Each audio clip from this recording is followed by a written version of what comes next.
አሰላሙ አለይኩም ወረሕመቱላሂ ወበረካቱ። ሰላም ናችሁ? እንዴት ናችሁ? እንኳን አደረሳችሁ። ነቢያችን ሰለላሁ ዐለይሂ ወሰለም እንዲህ ብለዋል፣ መን ሷመ ረመዳነ ሱመ አትበዐሁ ሲተን ሚን ሸዋል ካነ ከሱያሚ ደህር። የረመዳንን ወር ጾሞ ከዚያም ከሚቀጥለው ከሸዋል ወር 6 ቀናቶችን አስከትሎ የጾመን ሰው አላህ ዘንድ ልክ 1 ዓመት ሙሉ እንደ ጾመ ይቆጠርለታል ብለዋል። ስለዚህ አሁን ቀጣይ ከረመዳን በኋላ ባለው ወር ላይ 6 ቀናቶችን መጾም አደራ። እነዚህ እንደጾመ ሰው አላህ ሱብሓነሁ ወተዓላ ዓመቱን ሙሉ እንደጾመ አድርጎ ምንዳ ይጽፍለታል።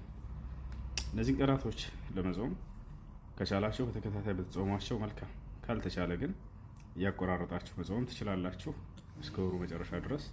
ዋናው 6 ቀን ጾሙ በዚህ ባለው ወር ላይ ማለት ነው። ይሄን ቀባ ያለባችሁ ቀድማችሁ ብታወጡ መልካም ነው። ከዚያ በኋላ ሱና ትጾማላችሁ። አሰላሙ አለይኩም።